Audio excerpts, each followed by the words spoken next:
નમસ્કાર મિત્રો, જો તમે કોઈ પોતાનો નાનો ધંધો કે રોજગાર શરૂ કરવા માંગો છો તો ખાસ આ વિડીયો તમારા માટે જ છે, કેમ કે ગુજરાત સરકાર તમને બિલકુલ મફતમાં સાધનોની કીટ આપી રહી છે.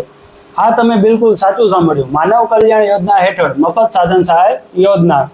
આ યોજનામાં તમને દરજી કામ, કડિયા કામ, સેન્ટિંગ કામ, બ્યુટી પાર્લર, કુંભારી કામ, અથવા તો તમે કોઈ રસોઈનું કામ કરતા હોય તો પાપડ વણવાનું કામ છે, દૂધ દહીંનું કામ છે, આવા 28 ધંધાઓ આપેલા છે જેમાં તમને ફ્રી કીટ સહાય મળે છે. તો આજના વિડીયોમાં આપણે જોઈશું કે આ યોજનાનો લાભ કોને મળશે, કયા ડોક્યુમેન્ટ જોઈશે અને ફોર્મ ક્યાંથી ભરવાનું છે. આ ફોર્મ ભરવા માટે નીચે વોટ્સઅપ લિંક આપેલી છે, તેમાં સીધો સંપર્ક તમે કરી શકો છો. તો આગળ જોઈશું કે સરકાર દ્વારા નાના ધંધાર્થીઓને, કારીગરોને આર્થિક રીતે સશક્ત કરવા માટે મફત સાધનોના ટૂલ કીટ આપવામાં આવે છે. ચાલો જાણીએ આ યોજનાના નવા નિયમો, કાયદા અને ફોર્મ ભરવું તેની સંપૂર્ણ માહિતી.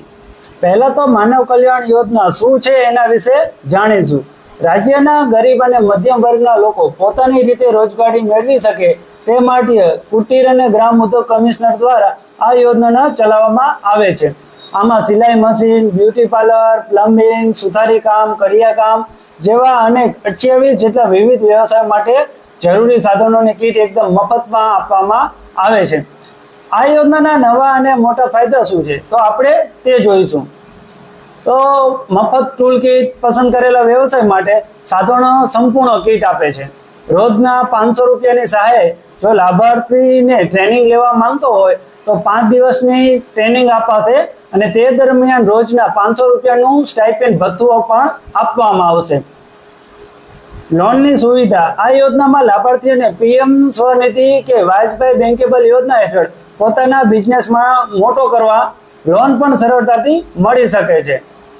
હવે જોઈશું કે ફોર્મ કોણ ભરી શકે. તો અરજદારની ઉંમર 18 થી 60 વર્ષની વચ્ચે હોવી જોઈએ. આવક મર્યાદાની વાત કરીએ તો સામાન્ય વર્ગના અરજદારો માટે પરિવારની વાર્ષિક આવક 6 લાખ કે તેથી ઓછી હોવી જોઈએ.